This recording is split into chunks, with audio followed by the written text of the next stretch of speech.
All right, I think we're live. I think we're live. Okay. I think so. But let me see just real quick because I was having a little bit of issues um, with the internet.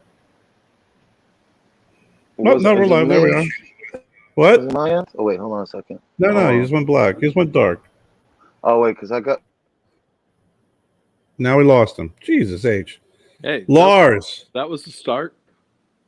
I thought that only you were the one who didn't know what was going on with these things. Oh, I don't. I still don't. I have no idea.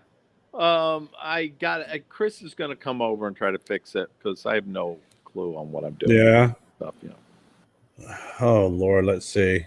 I spent today working in. And we're back live with Chris Monaco. Yeah. Sorry, fellas. Sorry, fellas.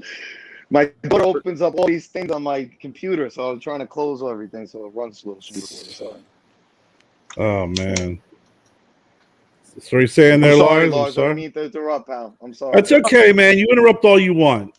It's all good. No, man.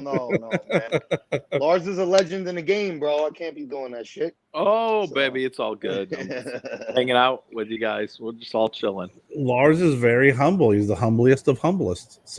Humble. The most humblest of all humblest. You are. You're the humbler. Yeah. The humbler.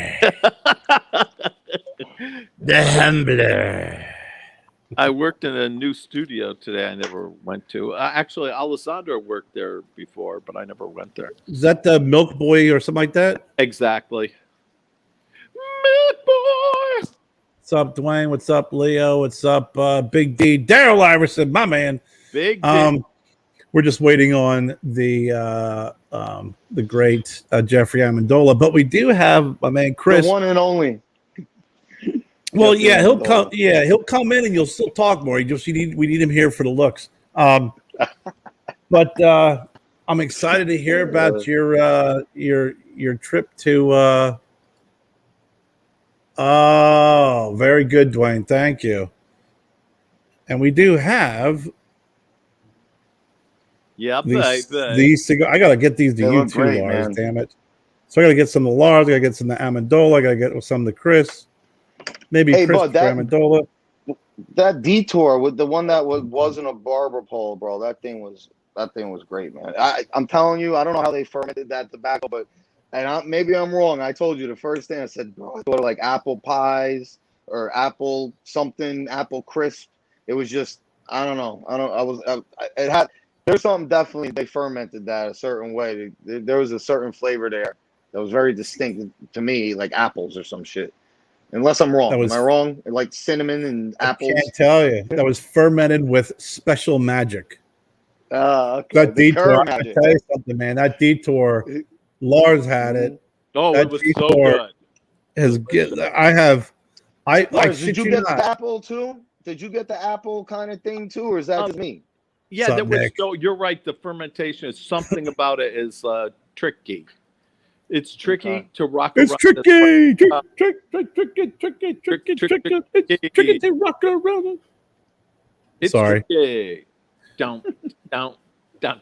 What's funny though is they were our 2021, limited release, and I put them on I put them on the website, and I swear to God, it was like an hour later, I was like, shit, I got to take them down. I'm sold out. That's good. That's a good problem to have, my friend. Yeah. Gustavo. Except for when people keep on asking you, because now they want to put it on your shelves, and you're like, shit, now I got to double, triple, quadruple the amount of production. But it's like a cat and mouse game, man. That's one thing that, we're finding, with us bumping up production so much that it's like, do you take the money in profit or you dump it back into double your production? Then next time now you got to triple your production. So now you got to take the profit, so you keep on getting to a point is what we're trying to get to now. Coming up in the fall where we're going to really have a decent amount of inventory, because that's really been the battle, man. Like the selling is we've been moving product well on a lot of our social media, retail spots. Yeah. Can I give you a little advice on that? What's up? I flip that cake 10 times before I take a taste. That's what we've been doing for 3 years, Lars. That's what I'm saying. That's what we've been doing. We've been dude, 3 years, dead real. Like we, I'm not trying to get my financials away here, but we haven't taken a lot. Put it that way, at all. Yeah. Because we're trying to suck it up now and eat it now and sacrifice now, so we could have that inventory where we could keep the supply chain where it's not, our retailers sell out and then we have to tell them, oh, you can't get any more for 4 months, because that really makes it hard for them to want us on their shelves, So that's where the challenge comes in a little bit. It's a cycle, right? Gustavo, hey, Gustavo, pop up your web page. Gustavo carries the Stogie Road cigars as well. My man Kevin Corbelli's, what's going on? It is a challenge. It's a challenge when you have your product and you're selling it and getting on the shelves, and then you go for the next order, and then there's delays, there's lulls, and it's really kind of until you can really hit your stride, and kind of get your legs under you after it's probably after about a good solid year and a half. It's taking money and just always reinvesting it. Yeah, and as like Lars said, man, you just have to, for a long time, like it's just constantly just dumping it back in and cycle and flipping it and flipping it and flipping it until you could get to a point where it's like, yo, I have enough to supply all my retailers and resupply them when they sell out, and have enough for more production and be able to make some money, but it takes time, it takes time. And, I think right now we're on a good track.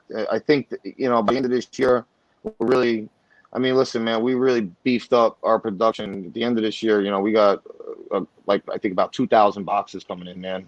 So, just for the fall and into the holidays. So, we're trying to keep up, because a lot of people get pissed off. They're like, oh, we love your sticks, man, but like when you sell out, it takes us 3-4 months to get more, so that's really the issue that we're trying to tackle the most right now. Yep.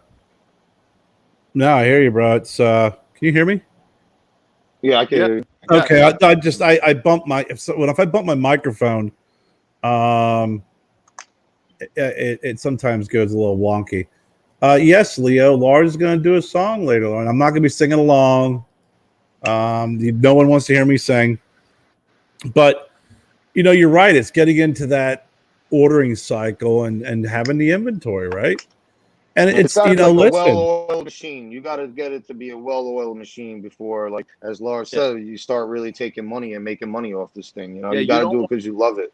You don't want bitches creeping around trying to get their nails and hair done. Fuck that shit. Fucking Lars. It's like being, dude. You hear that, Jen? No nails, no hair, Jen. It's like being in a band, bro. Like you gotta keep your band strong.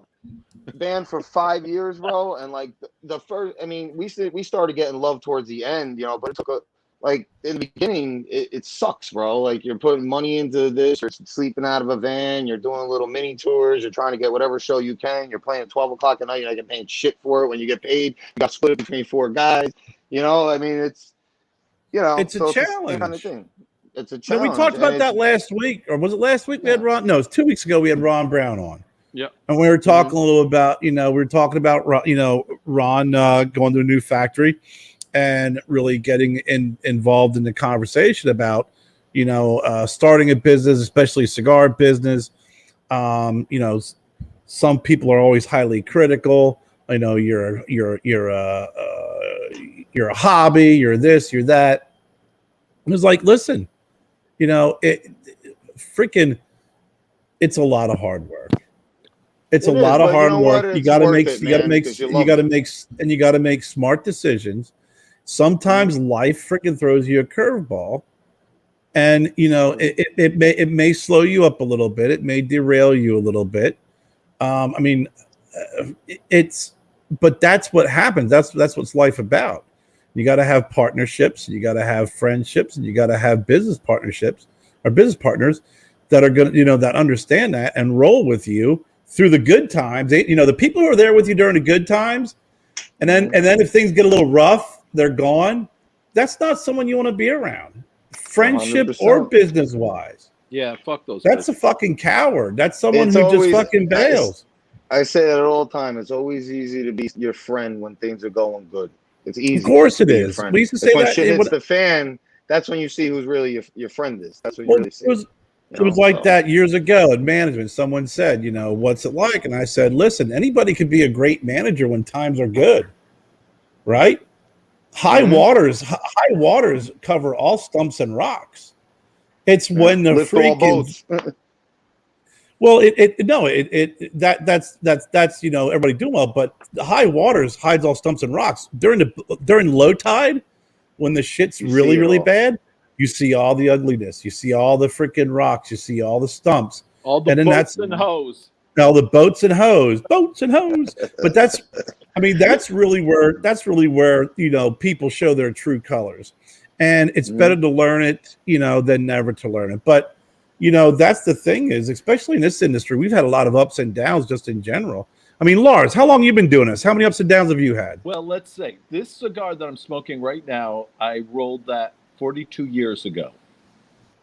Jesus Christ! I rolled this cigar. He was in the crib when he rolled that. I'm not even that old, bro. I'm 39. This shit's older than me, Lars. Yep, 42 years ago I rolled this cigar, and I'm smoking. I love this cigar. This is one of my favorite cigars to smoke, and I don't give a fuck. Who knows how long I'm going to live? I want to go ahead and smoke these. I'm smoking them. Fuck it. No, I mean, but obviously when you rolled that 42 years ago, I mean, how your journey along the many years that you've been doing this, there's ups and downs. What lessons have you learned along the way? Keep your pin pan strong. Oh, my dude. I like that. We're not going to be, no one's going to be signing us up for any type of managerial motivational speaking, Lars. Come on, man. Waiting for you to drop some serious info bomb on it. Lars, whenever we get big enough to get an HR department, I'm hiring you. That's exactly HR right there. Thank you. Bolts and O's. Hey, look who it is. It's Dez, the Cigar Cabin. Oh, Dez, how are you, baby? I love you. Dez hit 1,000 subscribers today on YouTube. Oh my Congratulations, God. Dez. Maybe now he'll do a review on one of my cigars, you son of a bitch. No, I'm just messing with you. So, Lars, ups and downs, man. I mean, what have you learned through the ups and what have you learned through the downs? Yeah, so, I mean, basically, you want to go ahead and you have to keep a really clear vision of what you want to do in the business. And then you just have to keep focused on it. If you do it long enough, you'll end up being successful whether you want to or not. It just happens. Right. That's kind of the same mentality that me and Jeff say all the time. We're like, listen, we have a good product, we believe in what we're doing, and the other thing is, and to a certain degree you have to, but my motto is don't give a shit, don't give a fuck what other people think, bro. Don't do you, do what you like to do. If people feel that vibe, they'll see that you're genuine, and if you have a good product, like you said, Lars, eventually, if you stick with it, you're going to be successful. It's inevitable. But you have to be able to stick with it. You have to have the perseverance and be able to, sacrifice, things to get to that point. And, like me and Jeff say all the time, we don't have plan B, man. This is, I've been breaking my ass for years. Does that look like a guy who's got a plan B? Exactly. Enjoy. And if I get to do this, no plan B, man. No plan B. Does that look like a guy who's got a plan B? Years, you do cigars. So he ain't got no plan. Look at that hat. Jeffrey. Oh. No, the other way, Jeffrey. Yeah, hold on. I got it. Hold on. Jesus, he shows up late. Let me do my thing, all right? That's a beautiful hat, sir. I like that hat. That's really my new favorite hat. I like that. I had to get home. I had to change. I had to put my hat on. Is that all? Does that hat, was that crushed in the mail? No, Dude, do you want to talk about that or what? No, are you in the corner, man? Nobody puts baby in the corner. They put baby in the corner tonight. Well, listen, now that we got Jeff, now that we got Chris, I'm going to do our intro. What did I miss? Dude, a lot, man. Everything. You Chris, missed it all. Well, Freaking Lars and I are part owners of Amendola Cigar while you were gone. yeah. Hi, Lars. I don't even know how that all happened, but we took over 80% of the. We got Chris sold me out. 51%. You know how I roll, bro. Come on, man. Listen, Jeffrey, It's been 12 Jeffrey, minutes. the deal is this: we keep the name Amendola, and we send you a 6-pack of cigars every month. That's the deal, And right you could there. go How out about and that? do the rolling and be the face of the brand. Oh. You can be the face. You can be the face of the brand, dude. I know. I'm not important. I'm not important. I get it. No. We just want you to be Nobody the face of the cares. brand. Nobody. Well, you need my face. Oh, That's we love it. you, Jeffrey. No. That's You all know we we want you love to you. do. We're gonna What be would the we do puppet. without you, Jeffrey? Oh man. All right. Well, listen. We'll be back in about 30 seconds.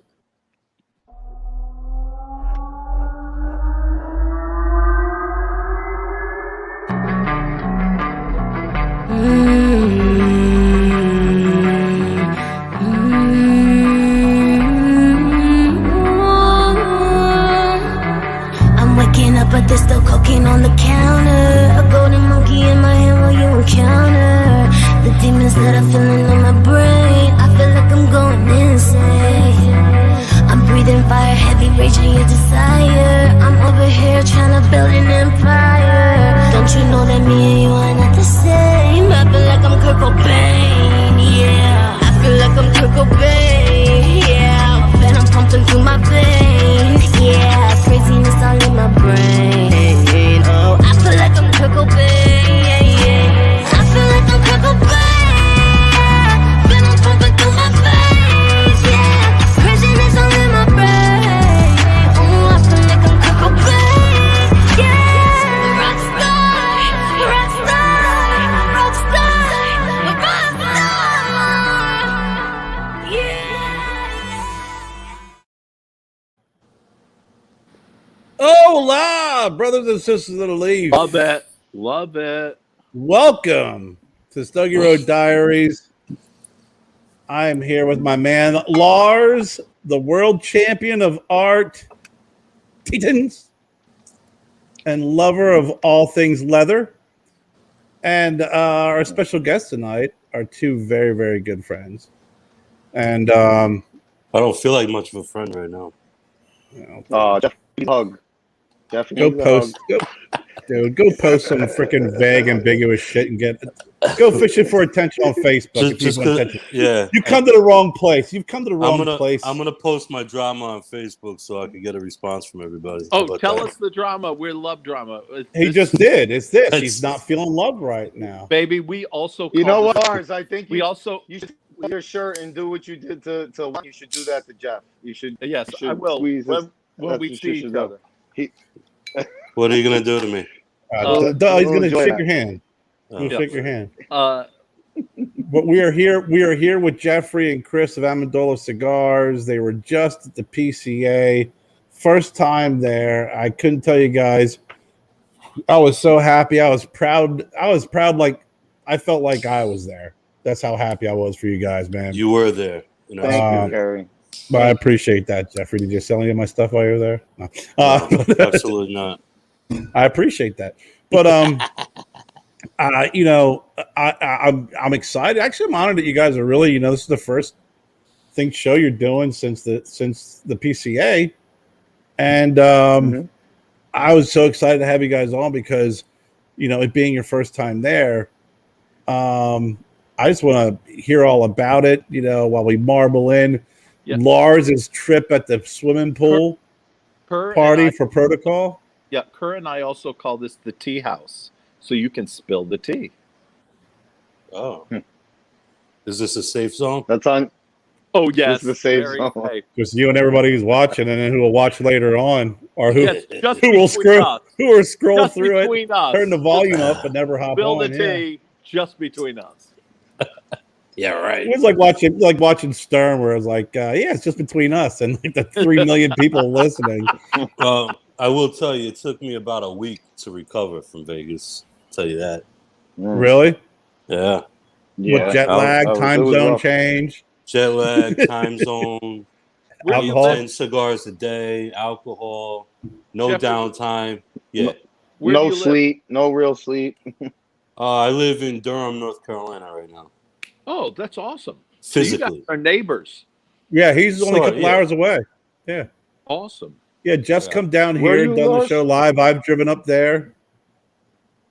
Lars Lars, is where are up you? in Pennsylvania. Yeah, I'm in Schnecksville. Oh. I rented a bank, and I live in a bank. Schnecksville. Mm-hmm. Near Allentown. Never heard of it.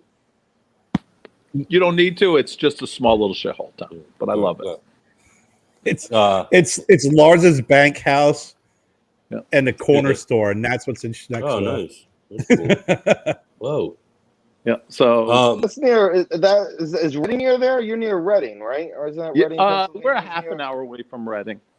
Yeah, I used to play shows then- at Reverb. Look at all You the know music Reverb over there? equipment. Yeah, look at all the music equipment, guys. It's a little bit of There a you mess because we were just Oh, doing nice. show.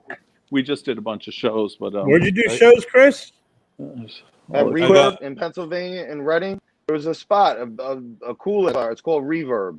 They got like it's like a metal bar. But they got other genres that play. It's pretty big. They got like a big outside Really? area, main stage. Yeah, Reverb. Yeah, Man. cool It's in spot. Reading, Reverb. Pennsylvania. I lived in Yeah, Reading we for used a to- couple of years, and I never even heard of it. I didn't remember Reverb. Yeah, check it out. Check it I out. got my Might have bass been before guitar your time, over huh? there in the corner. My bass guitar, right. my acoustic. See, we can make a band here. We got a drummer, we got a bass, we got a guitarist, we got a rhythm guitarist, singer. Mm-hmm. There you go. You asked us a question, though. Yeah, I did. We'll get back to it. Yeah, so It's an interesting road we go down, Jeffrey. Jeffrey, I call it the Stogie, Stogie Road. tell us all about the whatever that thing is called, premium cigar stuff. PCA. Yeah, her too. Well, I'll give my take. You know, Chris and I didn't know we were going to go actually until about a month before, when we were meeting with our distributor and the Illusione guys, and they were like, you know, you guys got to be at the PCA. We have a table for you if you want it. And Chris and I were just like, What's up, Bob? looked at each other and we're like, you know what? Fine, we'll do it. So once that happened, like, we just kind of went in full motion, and it was really cool to plan and get ready. But when it really hit home, being there was that first night. Yeah. We got off the plane. It was 117 degrees outside. Go to the hotel, Brutal, bro. check in. Brutal. We go down, we meet up with the guys and everybody, check out the booth. And then what it really hit me when they did an opening party that night, like an industry party hosted by Welcome. Espinosa. Big tent. Like a welcome party. Yeah. Yeah. And I was just looking around and I'm like, we're here. We're over here now. Well, you know, we're in the mix. That's our new thing. You made it to the show, we're mate. over here. We're here now. We're over here now. I'm looking around. I'm just blown away. I'm like, this is what's going on. Here we are, surrounded by greats. And we're in the mix, you know, and it just felt really good to be there. The rest of the week, I mean, was just, we met a lot of shop owners, a lot of industry people, did a lot of good business, made a lot of connects that we know just from social media. Finally got to see them in real, you know, face to face, which was nice too.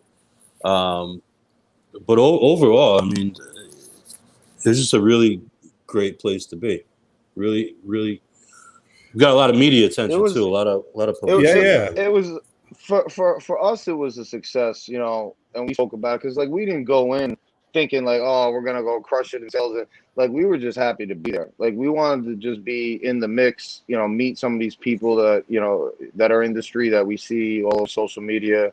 Let them, you know, get some brand exposure. Let them know who we are. You know, we were just happy. And if we could get some sales on top of it, which we did, we opened to a decent amount of accounts actually. We opened up a lot of new accounts. New accounts. Yeah, that's what I'm saying. Some reorders, I mean, a lot of it was all new.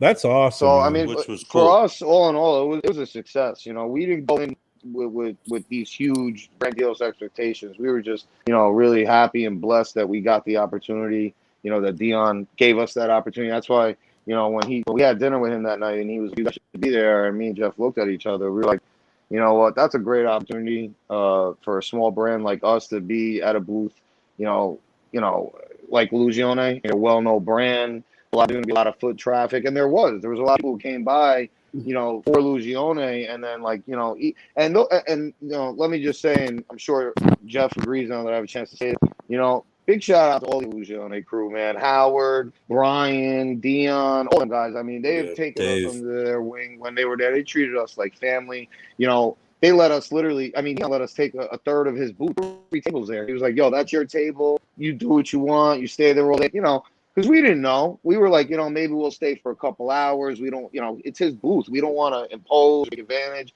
And it was just a big shout out to them, man, because for letting us do that, giving us the opportunity, a small brand like us, you know, and showing us that, you know, they really believe in what we're doing.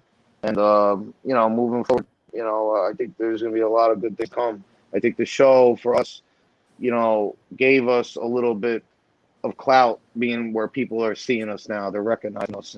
And if anything, if we got that from the show, I think we're good. At least when we go back next year, people are at least going to say, oh, I remember them from last year. Maybe I'll go over and talk to them this time. We're over here now. So. That's our thing. That's the inside joke with Dion, bro. That's the inside joke with Dion. The other cool thing is actually the follow-up stuff. So I just realized, you know, talking to Howard and some of the guys in the warehouse, that we're getting more orders now, even like a couple weeks after. People we talked to, maybe, you know, they didn't pull the trigger then, but all of a sudden there's just okay. The demand to get Amendola cigars in their store. It's great. I feel really honored and blessed. Congratulations, man. Yeah, congratulations. I'm really happy for you guys. And also, it's awesome having some young dudes in the business. It's great.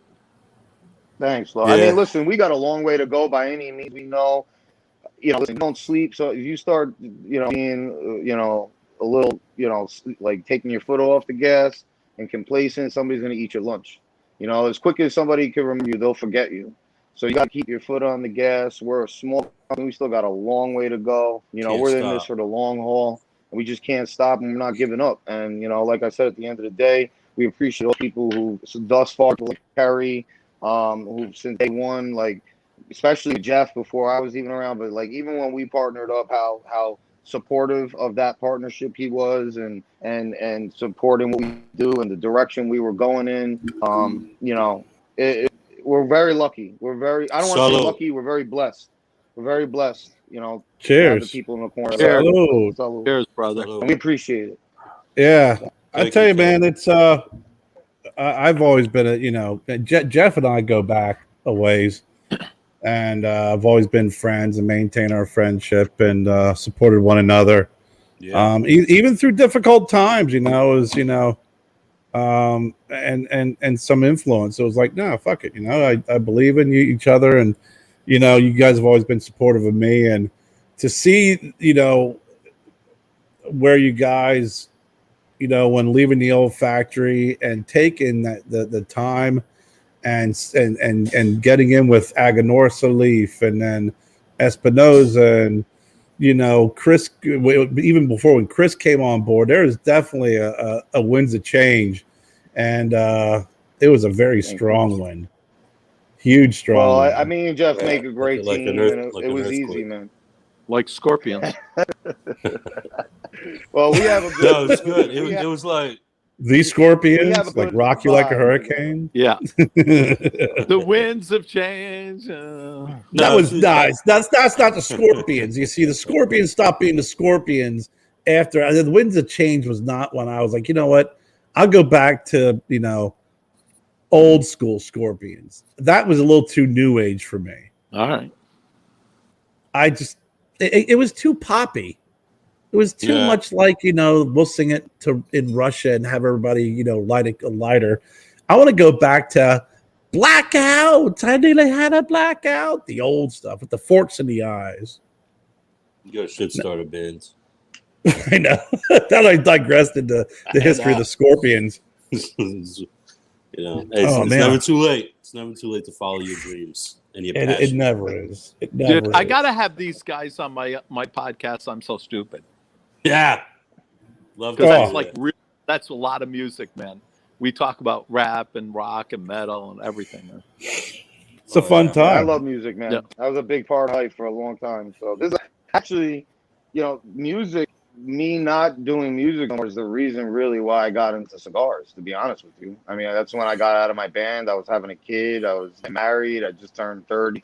I couldn't do that anymore, and so music is a huge part of my life. Huge part. Yeah. I mean, Shit, usually having a kid and a wife makes it even where you go into high gear when you're doing music, and like you take it a whole different way. You take it to the business level where you're just like focused on making money instead of partying on the road. I did so hard for 5 years. I was in the studio every 3 times a week. I work all day in the city, and then I would get home 3 o'clock, get in my car, drive down to Jersey by 5, 6, stay in the studio till 12, 1, go back to work. Where 4 did you o'clock work, in the morning, Chris? catch a train. I used to work for the MTA New York City Transit, so I was a tunnel rat for about 2 years. Maintenance inside tunnels in the subway system.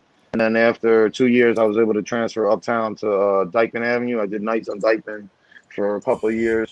Serviced everything from Stadium to 125th and Harlem, all the escalators, elevators coming up from the subway level to the street level. So I did that while I was doing music. That was my thing. I mean, we did good, man. I got on the radio. We had some good plugs. We got to open up some bigger bands. Played Mayhem Festival. Played Stone Ponies. We got some love. We've been like on local Jersey radio. What kind of music? What is that? Metal. It was all metal. They're a boy band. Yeah, I'm a metalhead, man. So, They were supposed to be the next Backstreet Boys, but Yeah, they're a boy band. yeah, that was it. Yeah. But it went south. Oh, But, I got it. The Backseat that's- Boys. I They're gotta called the tell you- Backseat Boys. Yeah, I got to tell you a really funny story. You guys will love this. So, I had this like death metal band for a while. I always had like a few different bands going on at the same time. Usually like a country band, a jazz band, a rap act, and a death metal act. And I was doing shows with all of them, so it was kind of funny. But I had this death metal band, and every single show I would, like in the middle of the show, I'd be like yelling to the audience, "You guys want to hear some real fucking metal?" And they're all like, "Yeah, some real old school metal." And they're all screaming, "Yeah, whatever." Damn, I can't even remember the name. That they did Horoscope. What the hell was that name of that band? This Of what? is your horoscope. What the hell was that called? that was before my time. Yeah. Anyway. I don't know. That might be. It was a great metal. Anyways, I was like that stuff, and everyone's screaming, yeah. And then so I go into this hardcore death metal rhythm thing, and then I go into this song and everyone in the audience is singing it. It was NSYNC's the way you. Oh shit! Oh, you made like Sing a it. version of like Sing a it for us. Yes. boy band track. That's cool. What the fuck was the name of that damn song? It's okay if you forget an The way- NSYNC song. Oh, that's Yeah, when you were anyways. good. It was an NSYNC song, and it was the number one on the charts at that time, and everyone's Hey, singing Papa. along to it, and I'm just like, you motherfuckers, you all know the Backstreet Boys or the NSYNC lyrics, yeah, they're all of supposed them. You know they're all supposed to be those lyrics. hardcore. Yeah. They are hardcore, And then man. they all like looking at each other like, oh, we got caught. busted. Oh shit. That was the That's, funniest so- thing. Not so tough anymore. Music huh? is Uh, the shit, man. It touches everybody, man. I miss it, but that's why, like I said, I fell into this, like, doing the family life. Just couldn't do it anymore. Like, doing shows, and so that's actually my wife was like, man, you need to get into a hobby. She's like, what's that cigar lounge? The owner, father goes there. I'm like, yeah, let me check it out, and that's how I fell into it. I was, 29 years old. I'm 39 now, so it's been about 10 years. I've been with tobacco, and at first I was just a collector, so but now it's turned into something different, the passion of it. So Dad, I have no idea what you're trying to post, Because but he met me. That's why. Lars, my mother picture is here, so I don't What? it's all because I don't know. It's my dad. My dad posted Hey, something. We got to hey, go big- back and correct that one, Paul. Hey, Anthony. Big How Tony. are My you, dad, baby? the Big Tony. There's the Big Tony right there. So the official I Big Tony. I don't know if you guys remember Paul Abdul, Blowing Kisses in the Wind. Remember when that was like? You guys are probably too young for that. Kerr, you remember when that was a big hit, right? I will not confirm or deny if I know a Paul Abdul song. Anyways, I did a death metal version of that too, and all the fucking people were singing along to it. It was the funniest thing. Well, tell, baby, tell, true heart. I was singing it like that. It was so fucked up, dude. It was funny as fuck. I got to put on, K-Rock had me on one time at a Christmas Eve show, and all these bands were playing like everything really sweet and soft, and everything was acoustic. And I came in and did this total metal version of Away in the Manger. And I was like doing so hardcore. Away in the manger, no crib for his head. And they were like, what the fuck? What's wrong with this guy? And then I did the high screaming and like the real high voice. It was funny as fuck, man. The happened to our Christmas music. Yeah, whenever I had my death metal band, it was really just trolling the audience. It was like, how can I fuck with the audience as much as I can? And then I'd always say like, oh, what song do you guys want to hear? And then everybody shouted, and then we'd say, yeah, that's the song. We're going to do that one next. And then we never did that song ever. Hey, Jeffrey, my dad said he loves your cigars. Chris and Jeffrey. I do. When I had my dad always says, what's that guy, the guy who's the cop. What's his name? Amendola. Yeah, the Amendola boy. Send me some of his cigars. At least he recognizes good cigars. Chris, Jeffrey, you were a police officer before. Where were you a police officer? Yeah, Durham, here in Durham, North Carolina. Oh, okay. I resigned as a special victims unit detective. Got you. Yeah, I did 7.5 years. And that's when I got into cigars, actually, too. When I first started in the police academy, I was getting into the cigar business part-time. Oh, shit. That's cool. Trying to figure it out, for fun, really. But you talked before about that, right? Huh? You start off as a hobby. Yeah. Start off with something fun, and it could be a career. It could be a job, man. It was a hobby. It was something fun to do on the weekends, and then it was like a little side hustle, right? So, we find some bars or restaurants. I told all the guys, hey, going over here, I got cigars for sale. Come out, let's smoke, support this bar. And it turned into a thing. And then people started hiring me for events. But through the years, that developed into the brand where we are now. So, yeah. Everything's got to start somewhere, right? Yeah. Everything's got to start somewhere. Yeah, that's the thing. You want to do something. You can't ever forget that, right? No, that's the thing. A lot of people forget that. A lot of people ask me, and I know, I've heard them ask Chris, they want to get into business or they want to start something. And I was, the best advice I could give is like, you just got to do it. Yeah. In some way, you just got to start something and do it. If you really want to do it, you're passionate about it, you like it, just do it and see what evolves out of it, see where that takes you. Especially if you have a passion for it and you're serious about it, right? Yeah. And you know what people that are serious do? What?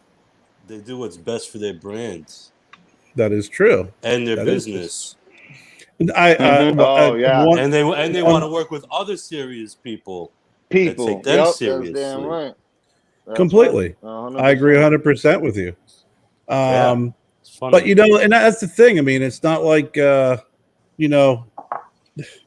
a lot of it's fun. Well, come on, Karen. Come on. Well, it's the truth. Fuck it, man. It's the truth, bro. Like, you got people out there saying, people aren't serious, you're gonna do this and that. Fuck that, I don't care, whatever I'm gonna say. People bitching and moaning on social media, like, listen, people ain't leaving for no reason. Obviously, it's you got to take a look in the mirror at a certain point. People, are paying for this. Like we were paying for the services. We pay our factories for the blends and the stuff that we're doing. We take it very I don't think seriously. I've ever gotten everything got free, into right? it, so nobody, last I checked, I had an invoice every single time we got a production, and I had to pay for it. So you mean you didn't get an invoice with a bunch of zeros saying, "Hey guys, thank you for letting me make cigars for you," no charge. And it's but I mean, the thing is, Carrie too. You can't rely. Sup, Like, Q? listen, bro. Like, we're only as good as our. And me and Jeff talk about this all the time. We actually just talked about it again today for a reason. Like, you're only as good as your factory partners. Like, they have to be on board with what you're doing too. Because if you're balls to the wall and you're doing what you're doing and you're making moves, and you're trying to connect with the right people and get the right plugs and get all the ducks in a row and move the chess pieces, but the guy that needs to do his part isn't doing his part, that's a fucking problem. It doesn't matter how you do, because you're already fucked before you even start. That you gotta get that. That has to be secure before you could even start thinking about being serious about shit. That relationship has to be serious. This is the other thing we said too. And I just lost my. Listen. I got it. No, look, Kerry, you're building a brand, right? Yes, I believe so. Lars has been in the business for a while. Chris and I are building a brand. When mistakes happen behind the scenes, that's out of our control. Guess where that blame goes? To right us, here, because we're on the front lines. So if we don't have people we could trust, people that don't take us serious, don't take our blend serious, our product serious, and don't see that vision and don't care, it's all going to go away. And I'm so blessed that we finally found factories that are allowing us to produce and making quality product for us. Right. Put our name and they on get it. They get it. What's up, bro? They know. They know that as a young brand, bro, one screw up could really, listen, as a smaller brand, if somebody's gonna go to a humidor and pick out your stuff to smoke for the first time, and there's a problem with it, you just lost a customer. That's it. It's one shot. You only have one shot. That's it. So for these bigger brands where they're like, I have established, legacy accounts, huge, whatever. They don't care as much because they're gonna sell no matter what. They're established, but for a smaller brand like us, we can't have those type of mistakes. We can't afford. We can't afford it. What's up, Cigar Head? And we're very on top of it. We stay on top of it. And you have to let your partners know that you're watching. When shit's wrong, you got to tell them, so they know you're watching and you're paying attention, Luckily, the factories are very good, and, they are on a certain level, obviously, where they make quality products. But you still always have to watch. It's at the end of the day, this is our business. Nobody's going to look out for it like we do. Well, you have to, because when your name's on it, that's really where that's where the buck stops, right? That's where the really where the rubber meets the road, because you said your name's on the product. All blowback, good and bad, kind of blows back on you, the owner. Yeah. When things are good, everyone wants you to acknowledge all the people who've helped you there. Thanks to the factories. But when shit hits the fan, it's like, maybe you should keep it down a little bit. But, I think that whole relationship, that flow, in my honest opinion, just doing this for a short period of time, it's like that with the whole relationship, from even the cigar shops that carry the brands, to the brand owner, to the factory, to distributors. There's got to be that everyone's got to be in that alignment of being taking it really personal and serious to so everyone can elevate, right? Yeah. So everyone can elevate. So it's also, there's a lot of, this business is an old school business, tradition. Our motto: honor, respect, loyalty. Respect is a big thing.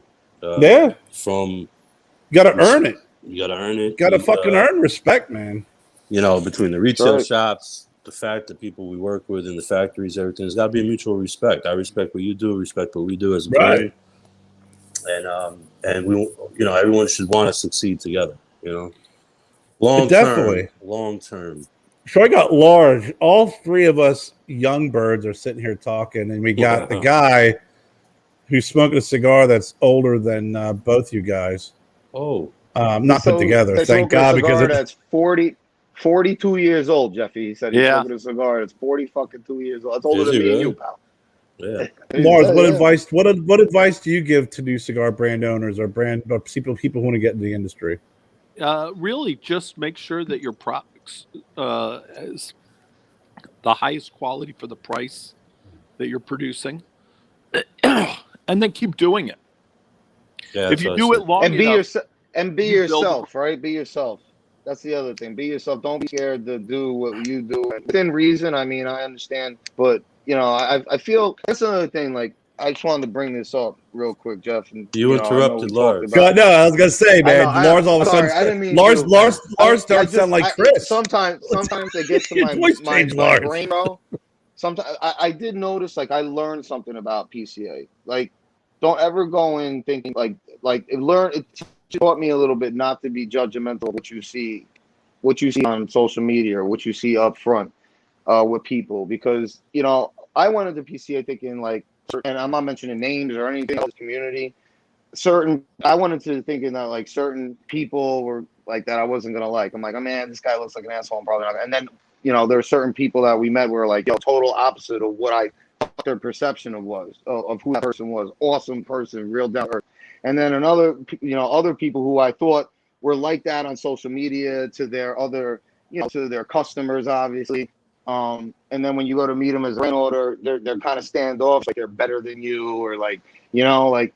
So that's one thing I learned, man. Is like they always say, you can't judge a book by its cover, and that's like, there was people there that I thought I wasn't gonna like, and I met them, and they're like awesome, some of the best people in this industry. And then other guys who I thought on face were like going to be so down to earth and cool, and they had that very like, you know, my shit don't stink kind of attitude on shit.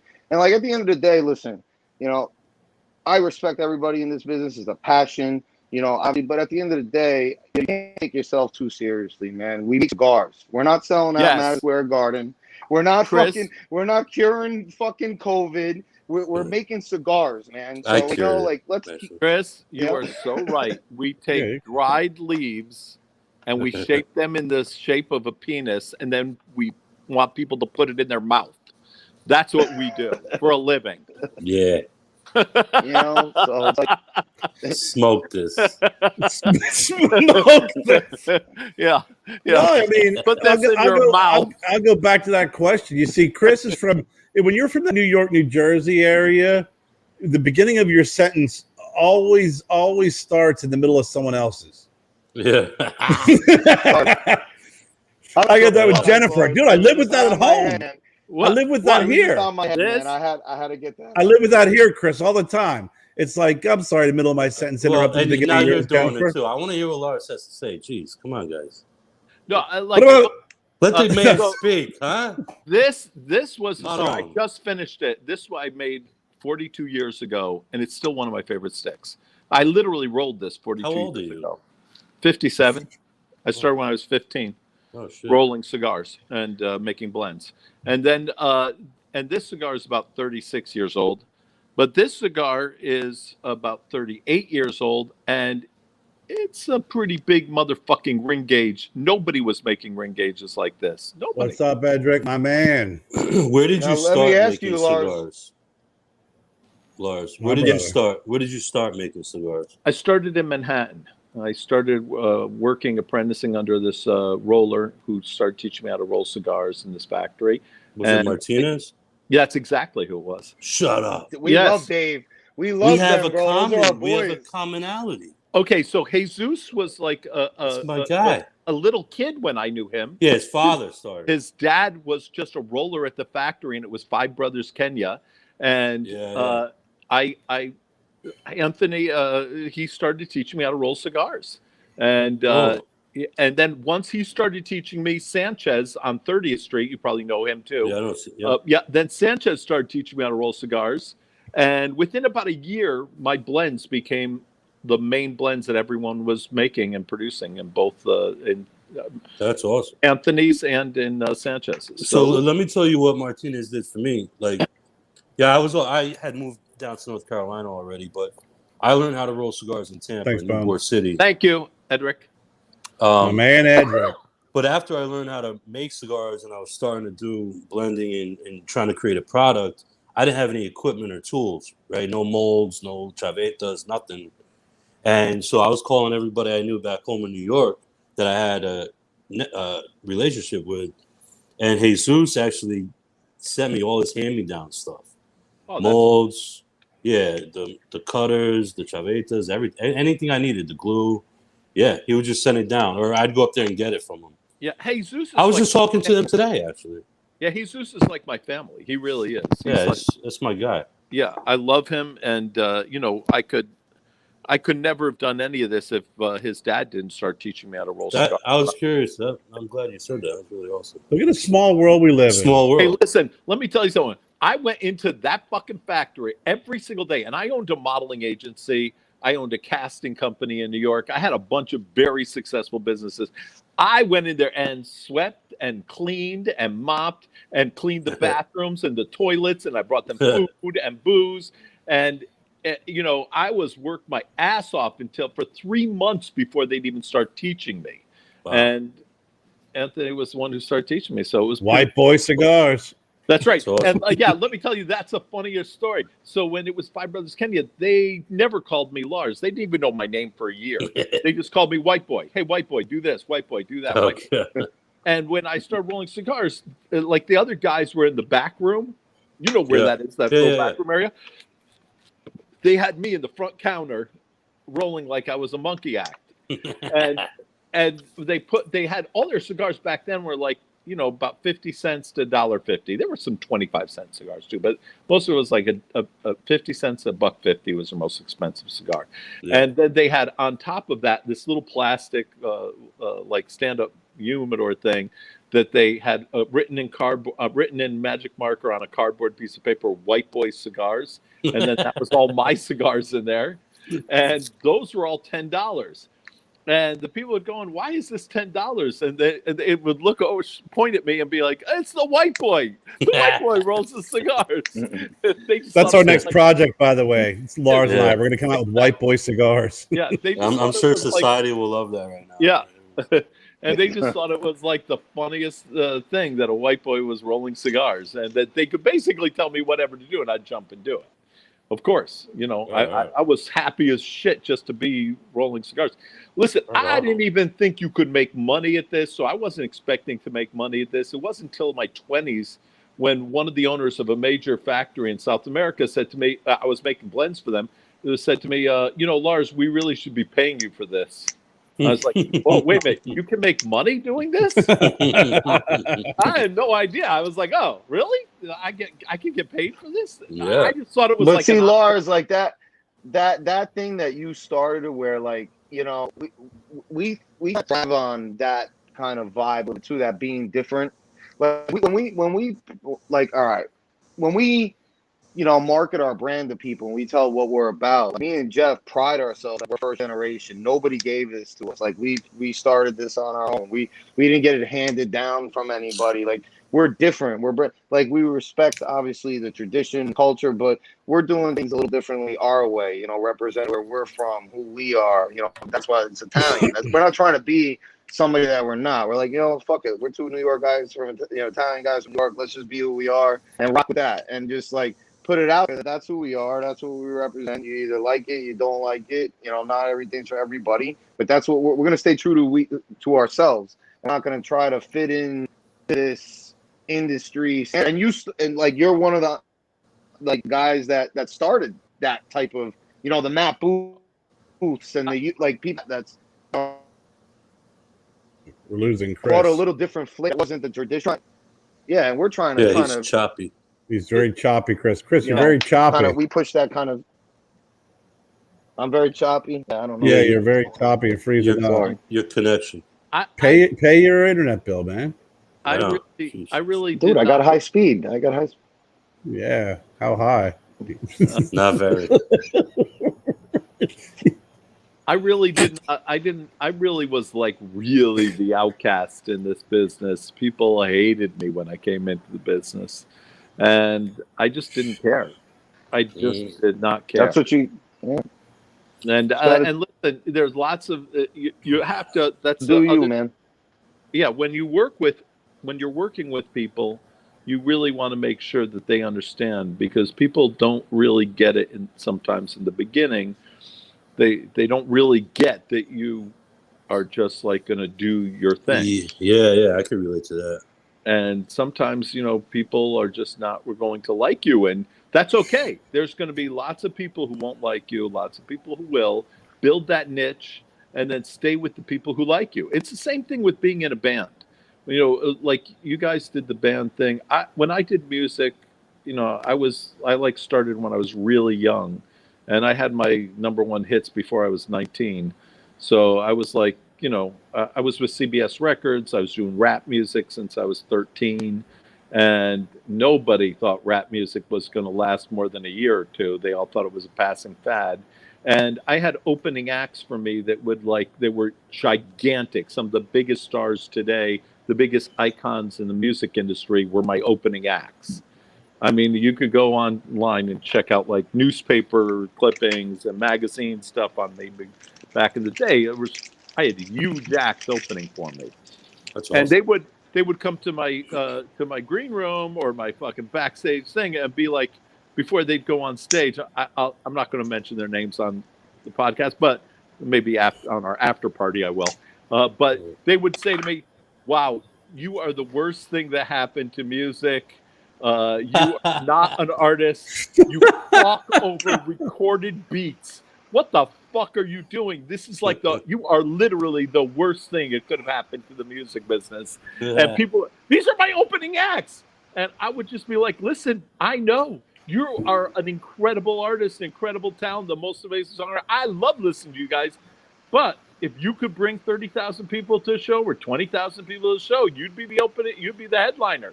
I don't deserve to be the headliner. It just happens to be that the public's stupid. So yeah, a lot of stupid people like me. It's all good. Hey, Frank said you guys should do a Candela cigar and call it the Pesto. That's funny. That's a good one. Yeah, that's a good idea, Frank. There you go, man. It is a good idea. I think it'd be a fantastic idea. Listen, I'm still waiting for more of the Padrinos. I did taste the it's one. It's coming, man. It's coming. I know the freaking core line is fantastic. Kerry, we could do pesto. You do pesto with me, that'd be all right. We'll do the pesto. Pesto. The collaboration right there. The Viajanti Stogie Road Amendola collaboration. You want that? Listen, you want to get that nice vibrant green, bro. You don't want that dull green. You want that nice vibrant green. The healthy green. You don't want the dull green. Nah, the freaking brown green. The breen. Brown green. The breen. But I mean that's fuck. The cannolis when you sent me thank you very much, by the way, guys.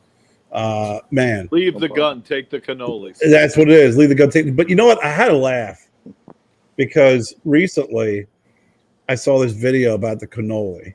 Pop up in freaking Jersey. And here's what blows me away.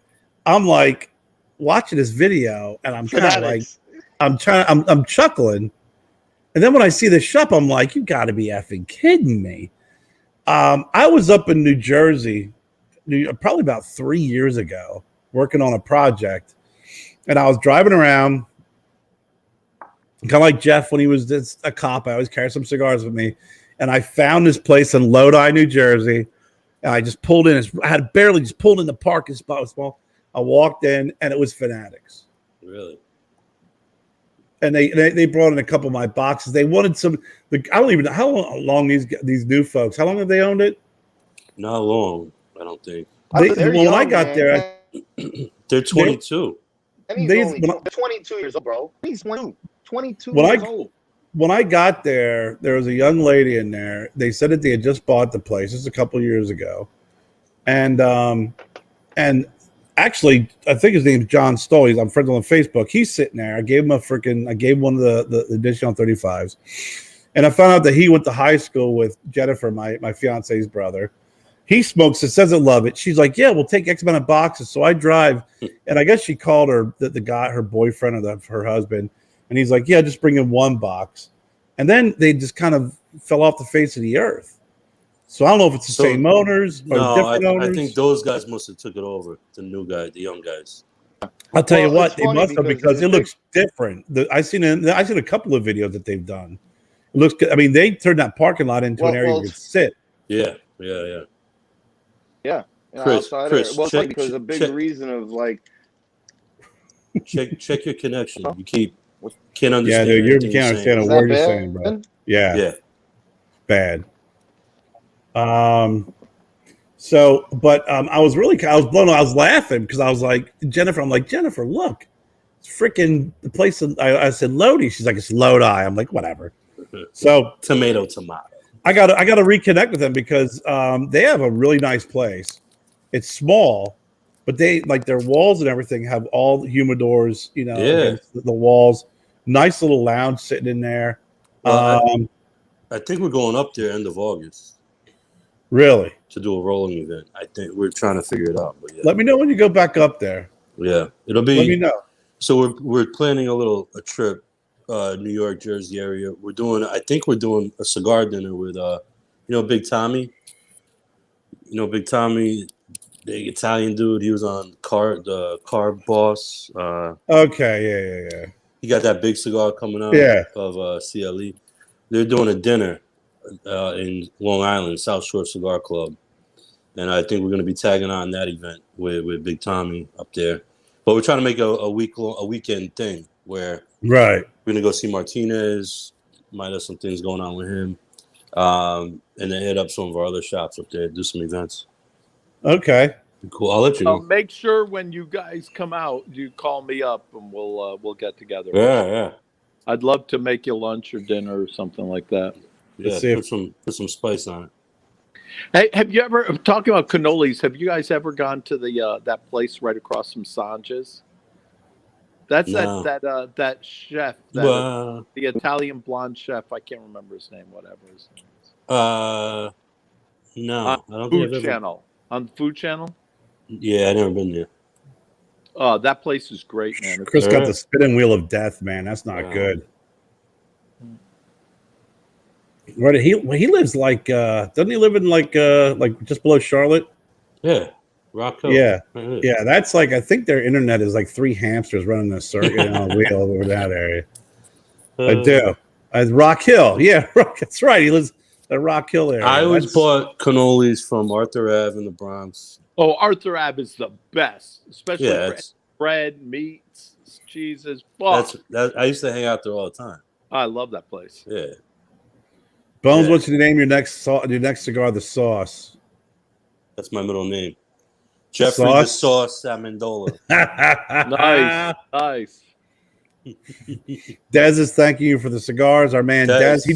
He did congratulate you earlier with Italy. I know. I don't know if you saw that. I didn't get to watch the game, but we were busy doing business. Dez has not turned the page yet, apparently, due to the loss. I told him all the Italians. Yeah, that's right. I forgot. I told him all the Italians in New York went to Dick's Sporting Good to buy their freaking Italian shirts right before the fucking match because up until that point they had no idea what was going on. Yeah, you should have seen all the Italian neighborhoods up there. It was crazy. Oh my god. So what's next for Amendola Cigars outside the fact that I got to get you down here to doing a rolling event, man? Yeah, you do. What's next? Well, we gotta have like somewhere in the Carolinas, we gotta have our own little freaking event. Because I think we could pull it off. We should do a cigar fest. We could. I don't see everyone's been doing that. Cities have been popping them up. Cigar weeks. Yeah, I mean everybody does. I mean freaking I remember Anthony Renzulli up at you know who that is, right, Lars? Yeah, Twin Smokes. Twin Smokes. He has the cigar thing. Let my people smoke. Yeah, he does that. Yeah. Yeah, I love that event. Yeah, he's been doing that for eons, man. I think we could do definitely. Hey, we got enough fucking folks. You can do something like that. It'd be fun. I would love to. I also want to do a like a Sunday dinner, like a Sunday dinner with Amendola Family Cigar Company once a year.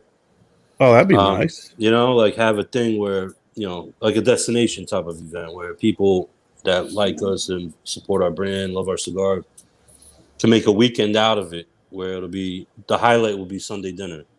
Yeah. Wherever it is, we'll find a spot and do something like that. But I also like the idea of doing a festival with all like the Carolinas and get everyone on board and do something really nice. Oh, hey, Jeffrey, I think we're running the show now. Absolutely, we are. Okay, so we just now bought Kerr's company and now we own it all. And I took back my spot that you guys took from me. Yeah, exactly. How about that? Sometimes you just gotta stay the course. That's right. And see how things unfold. I have no idea what just happened there. Did you guys get bumped? We just bought their company now too. Oh, you guys see, all right, here we go. Is that better? I got like this. Lars got bumped. What the hell? I blame Chris. I'm telling you, man. I literally just got. Of course you do. That's what else is new. Yeah, I was sitting here talking. All of a sudden, freaking just said there's something wrong with your internet. Flip it, Chris. Flip your situation. We lost Lars. I'm sitting there making fun of Rock Hill internet. Next thing I know, I'm losing mine. There you go. That was crazy. But yeah, I mean, a couple of years ago, when there was, hey, what's up, Jimmy? Boston Jimmy's in the house. Boston. I'm gonna be joining Jimmy on Saturday night. We'll be joining him on the 31st. Really? That's awesome, man. I'm excited about that. I sent Jimmy some cigars. I hope you're enjoying them, Jimmy. I'm looking forward to joining him Saturday night, taking it to the nub. Nice. Jimmy was one of the first guys that I had. I mean, actually, here now, he's the first reviewer, first person I sent my cigars to. I think same here. Yeah, and I think the first time my first release is the same way as well. Yeah. So I'm really excited to get Jimmy's feedback on it. Chris. That's right, the tri-state area, Georgia, South Carolina, North Carolina. South Carolina is kind of like this. Actually, I was saying is a few years ago when a discussion about having an event was kicked around, a real BCA event back when I was on the BCA, was the idea was to have all the members of the BCA, all the cigar brands that are members of the BCA, have an event with all of those brands that offer, bring them in. And I checked I looked into some areas here in South Carolina, it's there's some opportunities have presented themselves in the last year as well that would also offer itself. But one of the places we looked at was a place called Denver Downs, which is now a beautiful outside area right off of the highway, easy access from North Carolina, South Carolina, and Georgia. It's open. I mean, they rent out the open area. They start building buildings where you can actually have, vendors in there. You can put tents. What about we rent out a mansion? Let me contact someone I know who's got a mansion. What about that place in North Carolina? Boy, Chris, that castle. Jeffy. The Biltmore. Still? Dude, Biltmore. Yes. I don't have fuck you money to go rent the Biltmore. Phenomenal. I did a wedding there for yeah, that's big money. Atlanta Hawks. I did an event there for the Atlanta Hawks at the Biltmore. There was a castle too. It was Jennifer. What's the name of that castle that we visited? My niece was looking at that place to get married. I think they sold it, but I mean, it's an awesome location. But to get there is a bitch. It's a bitch. That's okay. It's like you got to figure it out. No, there's actually like VRBO or whatever. You could type in, or there's one site where you can rent homes with it. You could actually find mansions to rent out. We there's also a little place where Jennifer and I were looking at back before COVID hit. We're gonna do my 50th birthday there, and it's a bed and breakfast. It's a decent sized place, and the grounds, it's a decent property, and they allow cigar smoking. Oh, nice. Yeah, we'll have to figure that out. But yeah, I mean, most definitely. But yeah, I mean, that's when I was looking at places. You know, again, like I said, I was looking for an area where, you know, all the members could show up, and you know, it was the Denver Downs is a beautiful place. We were just visiting there. If there's hotels right off the highway, it's right down off the highway. The parking, big open field for parking. I mean, it's perfect. Yeah. Castle Lady Hawk, that's what it was. That could be a thing. It was sold. But it's like Castle Lady Hawk's a bitch to get to. Wasn't Tom Cruise in that? He was in Lady Hawk. Right. Yeah. I think in his early years he was in Chicken Hawk. I think so. I think he's still doing that. But I don't think he ever gave up. He's not a quitter. No. Or a spitter. That's from what I heard. Oh. rough crowd. Whoa. So guys, what's next for Amendola Cigars, man? You've gone to PCA. I couldn't have been any happier and prouder to see you guys there, man. I was so excited to get you guys on the show when you got back, and I really appreciate you guys being able to accommodate and making time on such short notice. I hope that you had an opportunity to meet some places in South Carolina. Thanks for giving us your platform. Oh, dude, you know that, man. Anytime you guys want to come on, you're always welcome, dude. It's an open invitation. I hope you got a chance to meet some folks from South Carolina. I know there's some shops in this area. I told them about you guys, so hopefully, you had an opportunity to meet up with them. But what's next, man? What's the next greatest thing? Yeah, well, the next quickest thing is we're releasing the Padrino cigar and the new version of the Special, which is going to be a 6x54 box press Habano Oscuro. Those are coming soon. But Chris and I are talking about the Padrino. Yeah, we're talking about going to the TPE in January. Nice. Mm-hmm. And then we're trying to get the Nicaragua maybe in January. Yeah, we talked to when we were. I was one of the things, Eduardo. So. Yeah, I'm trying to get some timing and some planning to get to Nicaragua as well. Chris, to visit the factory. Can't hear you, Chris. I know Lars is planning a trip to Nicaragua. I think we're all trying to plan it. It'd be nice if we could all get together at the same time. We're planning on January of 2022. Is that what it is? Yeah, just to visit, the factories we're working with. Mm-hmm. Kind of go over some tobacco blends and stuff like that. Yeah. And then from there, head right to the TPE. That's what's next. But like the biggest thing is just continue to cultivate what we've been doing for the past couple of years, right? Because we've been on this grind and this hustle of building a brand, getting the cigars out there, distribution, new factories, and new accounts. So the biggest thing is to just keep that solid, keep those relationships intact, and we got to get on the road more. Our plan is to when we can, we got to get on the road and we got to go visit some of our new accounts. And build those networks. Our Florida market has grown tremendously. It's huge. That's awesome, man. Which is awesome. Up north too, Jersey, New York area, Connecticut, PA, all that. We're trying to get up there to continue to build those relationships.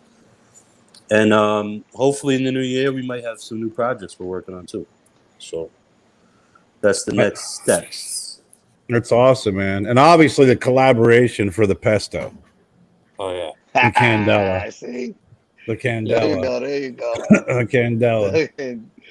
No, that's great, dude. I mean, listen, you guys have been growing. You're getting out there. I mean, social media wise too, but it's more than social media. I mean, Yeah. you're definitely, growing your brand and have really taken off, incredibly. Social media is great for marketing and awareness, but if the biggest thing is to see that turn into, I don't make it sound all about money or business, but the goal is But to it build a is. company. It is to sustain yourself and create this, Yeah. business. So we're now seeing that all that social media work and awareness being seen turn into sales and Yeah. distributions and new markets. So that's really cool to see, actually, which is very No. important. You need that. No, it is, man. I mean, shit. I was on Kevin Shahan's show this week, and then when he comes back from his break, I'm going to be his co-host. I'm going to be hanging out with Kev. Oh yeah, I saw that. The iTap. Yeah, he's a good guy. You guys are gonna make a good team. You guys are gonna make an awesome team, man. That's congratulations. Yeah, on that. I love Kevin. He's a good dude. You guys mesh well too. Yeah, Kevin's a great guy, man. We make a good team, Kev. Thank you. We've had him on here, and we have Lars and me and Kevin, and we've had on Daryl, we've had on Dez, and it's a party. It's a great time. Yeah, it is. And Kevin's always that very knowledgeable and good comic relief. I would love to do a show with Dez. Dez is awesome. Great, man. Dez is awesome. Do that. He really is. I love Dez. I love Dez. That guy is so cool. And being in a small cabin in England, he's got better reception than Chris. Dude, is it that bad still? What the? Yeah, it is. I'm just saying. We can't really hear it. We'll pick up a word or two. I'm trying to figure out. Des said, "Come to England." He's got some big mansions in England. All right. You can go to Birmingham. Birmingham. Take us to the castle. But Kevin asked me. He had asked me about when I left the old factory, and he's like, he asked me questions of something like, with when Jeffrey had left, and did that kind of give you some confidence, or was that kind of did that inspire you or spark? Mm-hmm. I was like, and I said, well, no. I said, but you know what? I've always said this, and I've always appreciated it. Yeah, we'll see. What I did tell him, and I've said it before, and I'll say it again, is, Jeffrey, you and I never, we've always kept in contact, mm-hmm. and Chris too, and it's a lot of what you were doing and the feedback and the advice you were giving me, just little tidbits, I think, were just so valuable, of just saying, hey, you know what, man, there's a lot of great factories out here. And the other thing is that we're going to work with you. Yeah, that's the thing. Like, sometimes I feel like people feel like, oh, you're in a place and that's it, but and that you're people aren't paying attention to you, but they have no other options. Like, you have no other options. But always options, and I learned that too. That you can't be scared.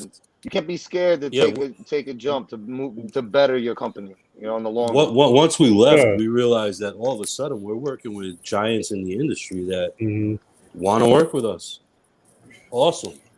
I would have never thought. I would have never thought until you actually do and put that out there, and then the phone calls started happening, and so relationships, network, people watch you. We don't think people watch or pay attention, but they do. Yeah, and I was telling Kevin, I said, Jeff and I never sat down and had these long conversations, or, but, a lot of the feedback and a lot of the advice and even some of the conversations that we've had were always helpful. So I want to thank you guys for that, because it was always, like I said, it was just that little nugget. It wasn't anything long. It was just that one little nugget, that one little piece of advice, that one little pearl. That was like, you know what? You're absolutely right. Kerry, I remember when we spoke a little bit of topic before, and everything happened, and I said, the only thing that's stopping you from making it better is really you, because you're the one that makes a decision on the people you want to work with. You know what I'm saying? And I really thought, remember I said it to you, I was like, bro, like, you know, the grass Yeah. isn't always greener, but when you make the decision to move forward with the company in a positive way and really try to find that perfect match, like you found your factory where you really feel like, imagine if you didn't take that chance, like you would never be at this factory and you would have never known, and you would have been, you know, just sucked into that, like, I'm stuck here, I can't, like, so you know what, like, you know, it's hard in the beginning, but it's probably the best, you know, decision you ever made. I'm sure you feel that way now, you know. Well, yeah, I It's mean, I just hard. think Kevin and I talked about, as you said, you know, you talked to different factories, and we lost Amendola now. What the fuck? You know, you talk to other factories, you have conversations, and you know, and I've said it before, man. I learned a great deal. You know, I'm still learning. I've been doing this 3 years. yeah, I I don't know mean, it all, I mean, bro. I'm I'm always just trying to saying, like, learn. in the short time I've been here, and even with the old factory, I learned a great deal, a lot of great things. You know, you learn a lot of great things. You learn a lot of what to do, what not to do. So I never look at anything with regret. You know, because I think when you start regretting things that ride shotgun with you, you get angry. Hmm. And, you know, and when you have this anger and hostility and ego, it rides shotgun with you, man. And it's Yep. never a good thing. You know, you got to kind of put that in the rearview mirror and keep going and distance yourself from it, and remember the good, right? It's And always don't nice to forget remember the the good, bad. because And don't there's a forget lot the of bad. there's a lot of great memories, a lot of great things, but you freaking always take the bad and you make sure that there was a lesson learned from it. Um, and we're gonna, I've that's everything in life. It doesn't matter, you know. I've learned that with shops, with certain shops. I mean, you know, a lot of effort, a lot of time, a lot of really. When you think about what we do, and Lars, I mean, you probably know this better than anybody. You know, time is money. Yeah. And when you invest a lot of time into an individual or a shop or whatever the case may be, and it's just it ends up being expected, or it's just not appreciated, or nothing becomes of it. It's like, fuck, I just spent 6 hours trying to do XYZ at the shop and I've gotten nothing. That's a lot of wasted time. So you got to learn and just refine, you know, what you're doing. So when you move forward with a little bit more knowledge, a little bit more education, and more mhm. importantly, a little bit more street smarts on when you know when to cut bait.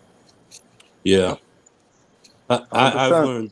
learned also there's no room for egos in this business. It's one thing to be confident Hmm. and believe in yourself and believe in your brand, but when the ego gets in the way and you start thinking you're Oh, dude. God's gift to tobacco, And that's a little you bit kind of what get I on a was, lonely island. and Duffy, that's a little bit like what I was talking. Remember when we were there, and I'm, like I said, I'm not naming names or saying anything, but like, you know, me, like there were certain people we got that vibe off of, where it was Hmm. like, oh, you know, I don't need to talk to you, you know, because like you're like below me. Remember we Yeah, talked about that, Jesse? Like yeah. you're, I'm not, That's why right? I was like, And there's it's no like, room bro, for at the end of egos the here. day, Like, bro, at the end of the day, we fucking, like I said, we make tobacco, bro. So don't take yourself so fucking seriously, okay, pal? You make fucking cigars, Right. all right? You know what I'm saying? Right. Like, you know, so. there's no room for that. It's No. really not in this business anyway. I You mean, know what? It was the one thing I learned. I thought was really refreshing is when I first met Lars. Right, you know, we connected as you know, I wanted to have him on a podcast that I was doing prior, mhm. because I'm like, if you really want to think about it, and you think about boutique, you think about a guy who's been around the industry for a long time, and whether you like infused cigars, flavored cigars, or whatever, but really, boutique. This is the guy. Yeah, You know, this is the guy. You know, I smoked Lars's cigars for the first time in 1996, 1997. And most of the folks who were like, give me a little criticism, like, what the fuck were you doing in 1996 or 97? mm, Were you making cigars? Were you No. smoking cigars? I was smoking a Lars Teton cigars in Harrisburg, Pennsylvania in 1997. And that was, and you know, it's a little surreal that being able to have him on the show, And now he's got a blue beard. And then he's got a blue beard. It's been pink before. now.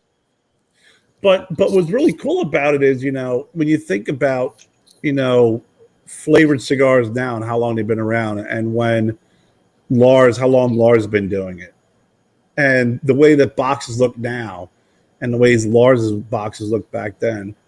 He and I got to be pretty good friends, and I'm like, this guy really could have the biggest ego and be the biggest freaking FU jackass on the face of the planet. Mm-hmm. But he's probably the most down to earth and truly a humble person that that there is. So I learned a great deal from Lars over the last year. We've been friends, and always appreciate the fact that for how long he's been around, he's always open to talk about anything and is like, "Hey man, it's a great idea." And I'm like, "You're Lars. You've been doing this for how long? And that's a great idea." So I always appreciate the people who are around me. You can't discount anything anybody says. I don't care how old they are. I don't care if they've never been in the business before. They could have a fresh perspective that you just didn't think about, or it just didn't even occur to you. So Kevin Shahan's like that. Kevin Shahan he's not a cigar maker. The fucking guy will be like, "Hey, I got an idea," and it's like, dude, that's fucking brilliant. Yeah. Mm-hmm. Go ahead, Lars. I'm sorry. No, not at all. Yeah. So I just think that it's you really don't want to go ahead and think of. You really definitely don't want to take yourself too seriously, but you also don't want to think that you're the only one who knows everything about whatever this business is. And There's you're always lots learning. of people out there. Yeah. And if you stop learning, I'm always learning, man. I've been doing this in a business wise for 4 years. I mean, I think I've in 3 to almost 4 years, I made a pretty good big dent and impact on this brand, especially when me and Jeff partnered up and, I came into this, but I'm still learning. I don't know anything. I try to listen to people like Kerry and, we got to meet a lot of these, like Michael Herbox, man. That guy's been a great supporter of us. I love him. And he's so awesome, bro. He spent so much time with us at the PCA giving us advice. And I said to him, "Who's that? You know what, Michael Herclocks." And I'm like, I'm sorry, you're breaking up. Michael Herclock. I'm like, you know what, Mike? For you to spend the time and take the time to sit and talk with us, you know what I'm saying? Like me and Jeff, and he doesn't have to do. He could have been that nose in the air, oh, I don't got to talk to these guys, But he was really down to earth, and he's been supporting us, a lot recently, and it shows you, if you're a genuine person, this community will sniff out, who the genuine people are and who are the posers and who are in this for the wrong reasons. It takes time, but you start to attract people like yourself, right? Yeah. If you're genuine and you're true to yourself, you start to attract other people that are genuine. You know what I'm saying? Yeah, no, definitely. Actually, I won a box of cigars that he signed from Boston Jimmy. Oh yeah, Michael Herclocks. Yeah. Oh, that's awesome. He was really down to earth dude, man. Awesome guy, man. Really awesome guy. That's great. If you're a fraud, you're gonna attract other frauds. You know what I mean? What's kind of funny, Michael started getting into the cigar thing because when he was in college, Nat Sherman's kids, the guy who owned Nat Sherman's, his kids were his roommates at college. Oh wow! And they only smoked my cigars. That's awesome. And so he got turned on to cigars by first smoking my cigars, which was really. I mean, how funny is that? That's crazy. It's a small world, yeah. Yeah, and then we just became friends, and he's great guy. Love that. And guy. he's the best dressed guy in this industry. Oh yeah, I mean he's always fly. Don't let Matt Booth hear you say that, Lars. What, baby? Don't let Matt Booth hear you. Don't let Boofy hear you say that. No, Matt, I love. And Matt, listen, Matt got me one of my biggest customers at the 2019 thing, and they were in the acid booth, and Matt hooked them up with me. He's a great guy. I love that dude. Oh, Matt's a great. We had him on the show. He did the interview from inside his car. It was awesome. We should do that again because I want Matt to tell the story about how we met. It will be way fun. It will be really funny. How many PCAs have you gone to, Lars? Oh, not very many. I hate that stuff. But let's see. Usually, I think so far it's only been maybe 4 in my whole life. So the first three, Where's the I first one you've been to? well, I never went on the floor. Like what I would do is I'd have a big booth. I have a really big space, and then I would just have like my furniture there that I make, my artwork, all that stuff. No cigars at all. If you wanted to be able to purchase cigars, you had to like get on a list, and you had to purchase a certain quantity of cigars to even be able to meet up with me. And I'd have like a presidential suite at one of the hotels somewhere where people would come there to see me, and I would just hang out with them. And that was about it. And then this last one I did in 2019, I had a completely closed off place. Did you guys ever see my spot in the one in 2019?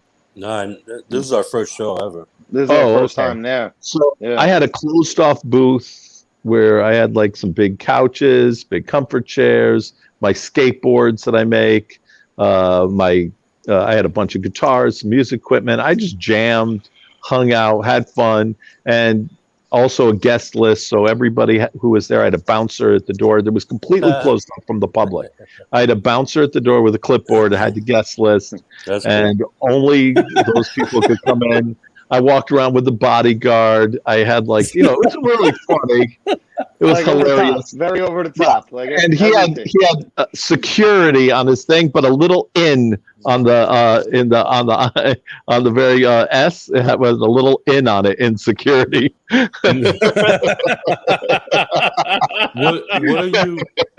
What are you doing now, cigar wise? Well, I was with Alan for a long time, and we're not a long time, for the last little bit, and then now. Yeah, we're going to be doing something else, but I mean, I have I've been doing cigars now for a long time. Yeah, so, but you're still like blending and working with some. Absolutely, absolutely. Still very active in it. Gotcha. And still doing lots of stuff, and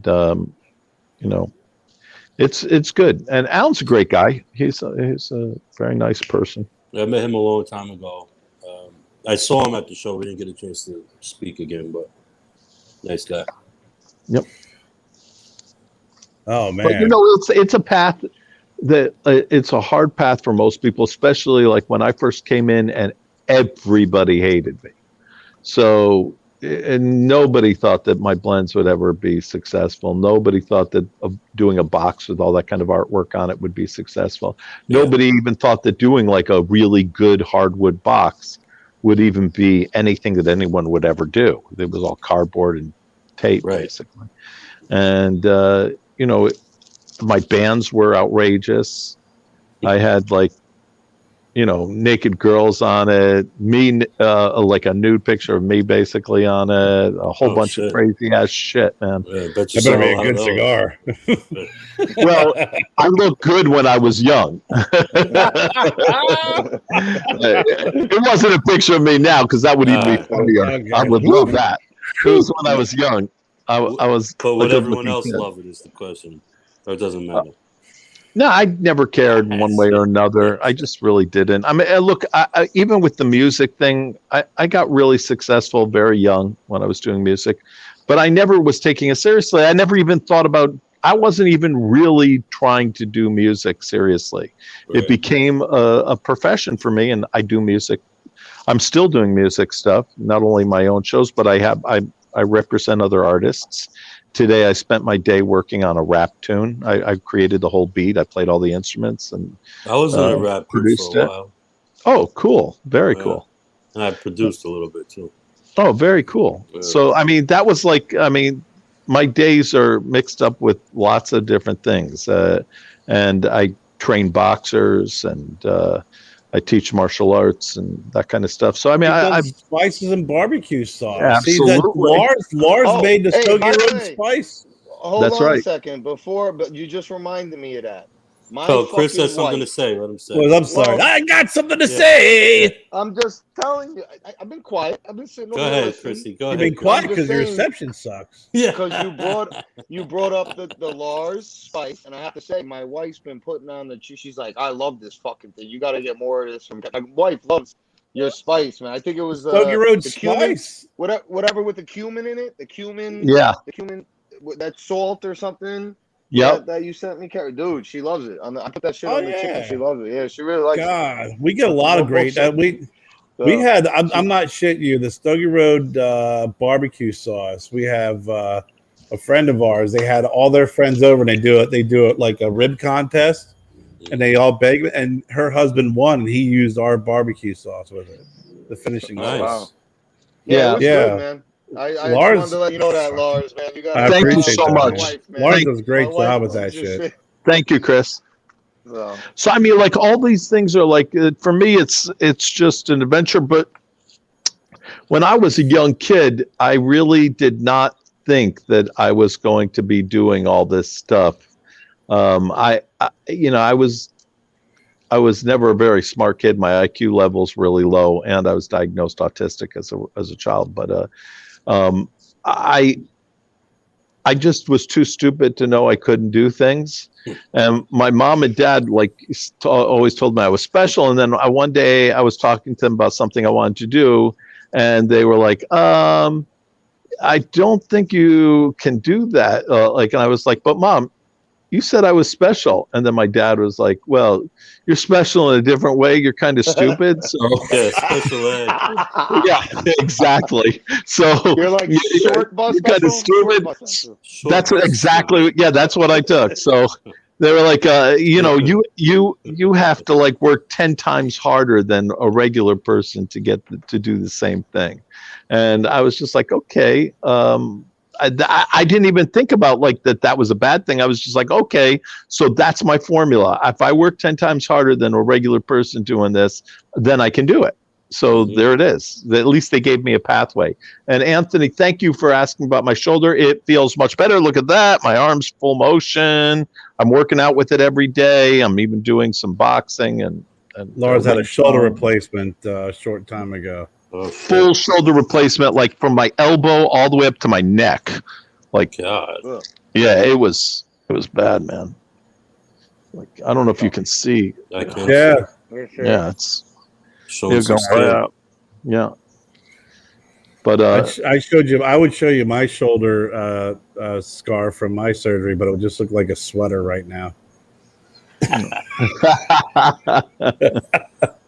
When was the last time you manscaped, Gary? There's been a while, man. I have no reason to. well, my girlfriend likes the manscaping side. There you go. Yeah. It's dude. When you're this hairy, you got to remember too. My background is Italian, Slovak. I mean, that there is just that you're committed when you start doing that. That's just something you just can't go, hey, I'll finish tomorrow. You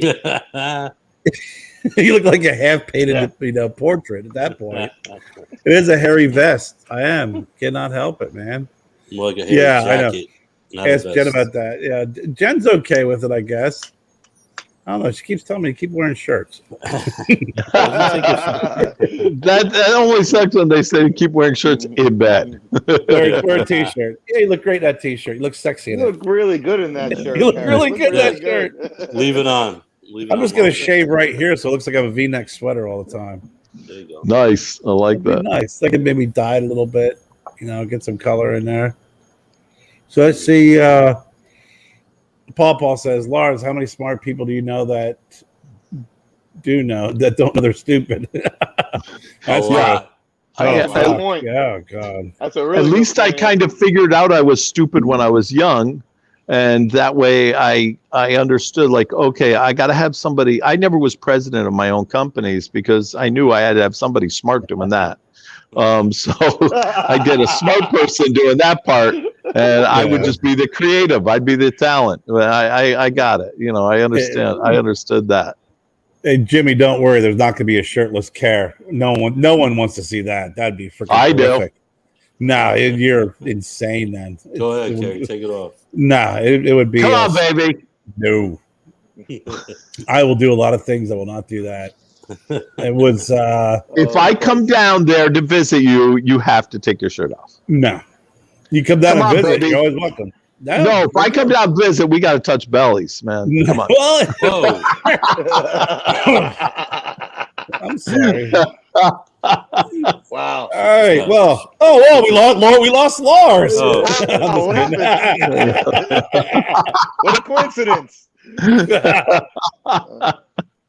But yeah, Dad. Yeah, a lot of people think they're smart. I mean, listen, we know we all know that one person that they're their own biggest fan, right? You know, I know a few of those. you know, but you know, it's what's funny is you just stay the course, right? Stay focused. Keep those people in the periphery. You know, just keep an eye on them, but just keep moving forward. I mean, or like Lars says, what's funny, Lars, is the advice that you got because they said that you were special to work 10 times harder than the next guy. That's the advice that my dad gave me. You know, maybe he knew something about me that I didn't know. Dad, am I special too? Yes. It was just, you know, you got to work, you know, there's an old saying about, you know, persistence. You know, persistence will always conquer all. It conquers intelligence. It conquers, money.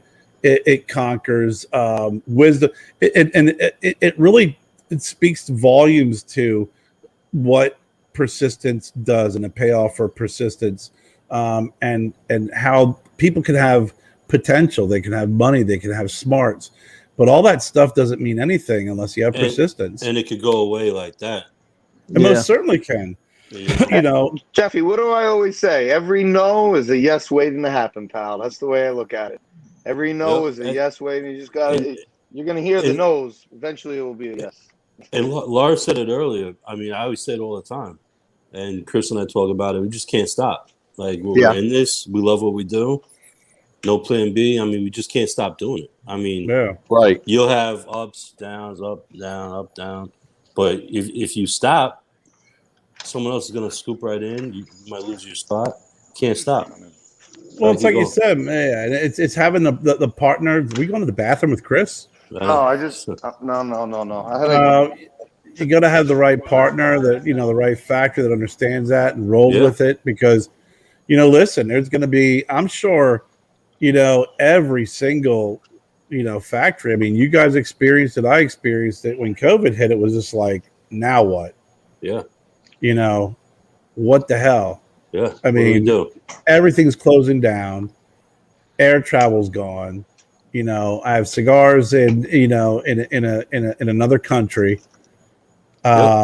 You know, even if I had them, what the hell am I going to do? Cruise here. Look at that. Boy. Oh, there goes the neighborhood. There goes. Holy shit! Was that who I think that is? Yeah, I roll up in the hood. They started like bunking horns, like locking their doors and stuff. You just show up everywhere, man. Last time I saw him, he was sitting in my garage, hanging out, smoking a cigar with me. There goes the neighborhood. The big dust. So. Jeez, is he playing low key tonight? Yeah, he's in town, man. So, you know, I haven't seen him in a little while. We haven't got a chance to hang out. So, whenever he's in town, we try to hang out a little bit. You know, give the huggles. If he did he drive by Greenville and never even stop or call? I don't know. Were you in Greenville today? No, you were in Rock Hill today, right? Yeah, Crack Hill and Charlotte. He said he was. Dude, tell him if he comes through Greenville and doesn't stop by, I'm gonna be pissed. Kerry said when you come through Greenville, you better give him a call, otherwise he's gonna kick your ass. Yeah, kind of what I said. That's that New York freaking interpretation. If Kerry said that you'll stop by, he's gonna beat your ass. Yeah, that's what you said. That's what I heard. It was. That's what that too, Jeffy, right? Then again, I'm from New York, so Right. You haven't been Schneckville enough. No, not at all. So, what do you guys want to leave us with tonight? Well, I just want to say thank you to everybody at the PCA that you know stopped by, took the time to come and talk to us. You know, hear our story, hear what we're about. I want to thank obviously Illusione. I want to thank the whole Azona team, Eric, Hector, all those guys, everybody that got us to this point, and are a part of what we're doing. We can't do it without them either, and for giving us the opportunity and believing in us and our brand and what we're doing. And Awesome, man. you know, we're not stopping, man. You know, this was just the first show of many. We're, you know, me and Jeff really plan on for the next couple of years attending all these shows to continue to keep that, like I said before, keep the foot on the gas and, you know, kind of see where this thing goes, you know. But at the end of the day, you know, we don't forget where we come from. We don't forget the people that helped us get there. And we just appreciate it. And we're blessed to really have, you know, the opportunities and to be, you know, doing what we're doing with the people that we're doing it with. We're really lucky, you know, we're really That's blessed. And, you know, I mean, listen, we're confident and, you know, we bust balls. At the end of the day, you know, we're also, you know, when behind closed doors, me and Jeff always talk and we look at each other and we're like, man, like, look what we did together in 2-3 years. And imagine what we're going to do in 5 years with, you know, the relationships that we've cultivated. And, you know, it just, you know, we just can't stop. We just can't stop. We're going to keep on going. And, you know, we're going to have the people who support us. You have the people who don't support us, and that's okay too. Fuck them. Whatever. We're going to do what we do. And, you know, and that's it, you know. So, you know, thank you for giving us your platform. Can you guys hear me? I can hear you. Yeah, Lars. no problem. Yeah. But yeah, thank you for giving us our platform, Kara, and thanks for always, like, on the real, man, always supporting us, man, from the jump. When me and Jeff met, you know, I know a couple guys, you know, didn't know what to make of me when me and Jeff met, and you know, Dustin really kind of, you know, took me in, you took me in, and you know, really supported what me and Jeff had going on once we linked up, and I appreciate that. You know, and that's it. You know, don't sleep. We're coming. We're coming for you. So that's awesome. Yeah, Jeffrey. No, I mean Chris summed it up a lot. But thank you guys, Carrie and Lars, for having us on the show. Oh, it's awesome. Are you kidding me? Yeah, just being able to do this and talk about what we're doing and what we've done, what our future holds. So thank you for that. We're not going anywhere. Lars is going to sing a tune. No, you guys are freaking rocking it, man. You guys aren't going anywhere. You guys are growing. I'm just excited. You know, I feel really good about the what we got going on, and it makes me want to do more and keep going. And this is just the beginning. So thank you all. And we try to stay grounded. That's the thing. Like, yeah, we're doing it, but we still got a long way to go, man. We're babies in this, you know. But you know, the way me and Jeff look at it is like, you know what? Our foot's in the door now. We're dealing with legitimate people with good reputations in this business. People that, you know, I believe wouldn't be fucking with us if they didn't believe in what we were doing. You know, and you know, that's a start. This is only the beginning. You know, we got a long, and we know that. You know, so that's what I'm saying. You can't get complacent. As soon as you get complacent, you know, as easy as people remember us and we're the hot thing right now, that can sizzle out real quick. You know, if you don't keep your foot on the gas, and we don't take it for granted. We don't take it for granted. So thank you to everybody out there that supports us, that's watching. Thank you to all the barrel burners, the Familia Sindicato, all the clubs, Asshole. You know, all of them, you know, for supporting us on social media, a lot of the influencers, believing in our brand, and you know, we just want to say thank you. We can't thank you enough, man, and just stay tuned because we're not done. This is just the beginning. So since you guys are New York guys, it always harkens back to a quote I remember many years ago, and it was it 1986 or 85 when the Giants won the Super Bowl with Bill Parcells? 86, I think. 86. And they interviewed Bill Parcells right after the game, right after the Super Bowl, and they said, "What's next?" And he says, "Tomorrow, go back in the office and start breaking down film." And they said, "Aren't you going to celebrate?" He goes, "Yeah." He goes, "But success is never final." He said, he just won the freaking Super Bowl. Bill Parcells with the Giants, and his quote was, "Success is never final. Tomorrow I go back into the office and break down film." So that's the mentality you got to have. That you got to have that mentality, to. Man. You got to keep that grind on, because when you get complacent, that's when you like I said, somebody's going to eat your lunch, man. So you got to have that grind mentality. That, you know, at least that's what works for me. I don't know. I can't speak for everybody else. That's the passion, right? But well, you can tell just by the passion. You know, I mean, I don't care who you are. you can't knock passion. If someone's passionate, they want to start something. I don't care if it's cigars, spices, whatever. You get with the right people who share in the vision that you have, who believe in your passion, who believe in you, and will provide you with the best possible product so you can go out and live your dream and actually have something that will reflect the passion that you have.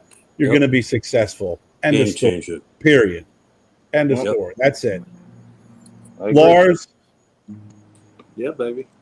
you're up, brother. Take us Fucking away. Lars. Can Yeah, baby. you hear me? Am I Fucking okay guy. with the sound?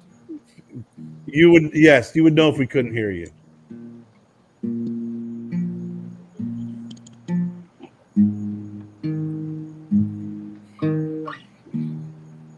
I was gonna get my guitar and play duets with you, Lars. Yeah, baby. You can tell by the way I spit, I'm a little harder. I'm so hard, I floss with barbed wire. Ruler of the street empire, one chance to step and then you retire. Got the HMK to catch your body on fire. 1, 2 hoes who's fluid like a lighter. Dudes wanna step, gonna catch a pliers. Stupid, wake up, find yourself in hellfire. I don't give a fuck no more.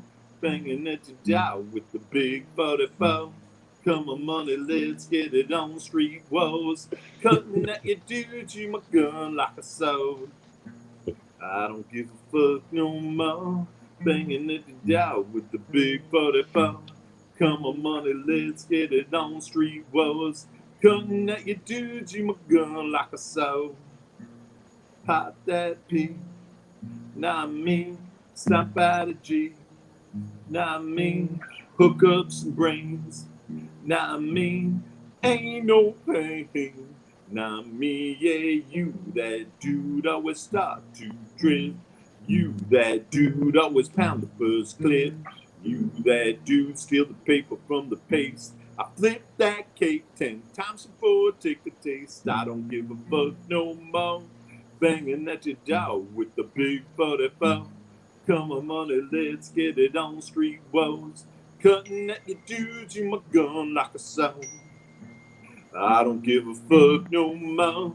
Banging at your door with the big 44. Come on, money, let's get it on street walls.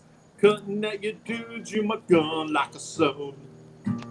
Black ski mask, pair of black Timbs. I'm a home invader, so I rock black rims.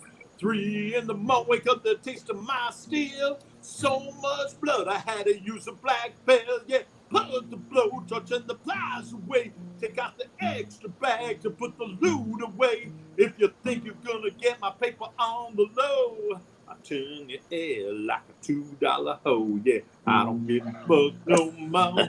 Banging at your door with the big 44. Come on, money, let's get it on street walls. Cutting at your dudes, you my gun like a saw. I don't give a fuck no more. No more. With a big 4-4. Come on, money, let's get it on street walls. Stick to bass. Cutting at your dudes, you my gun like a sword.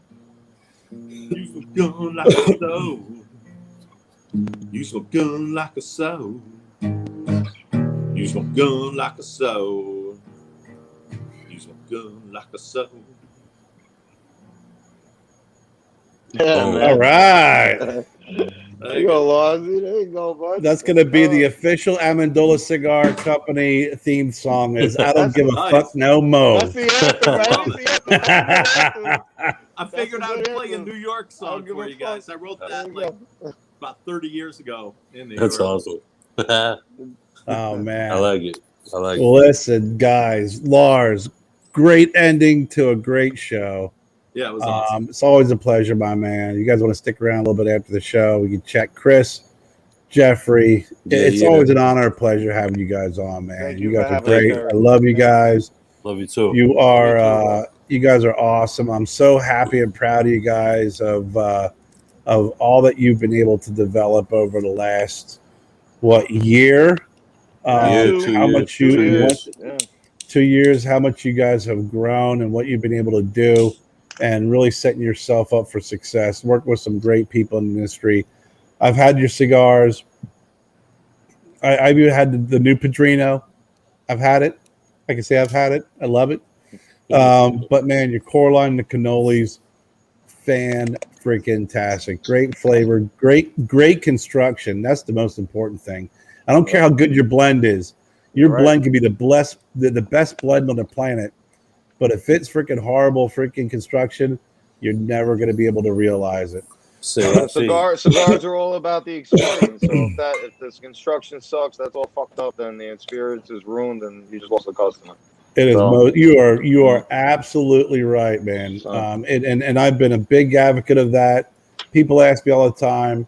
Even when I first left the factory and I started doing the show with the diaries, I wanted to take people on the journey of every step of the way that we were going through here at Stogie Road Cigars.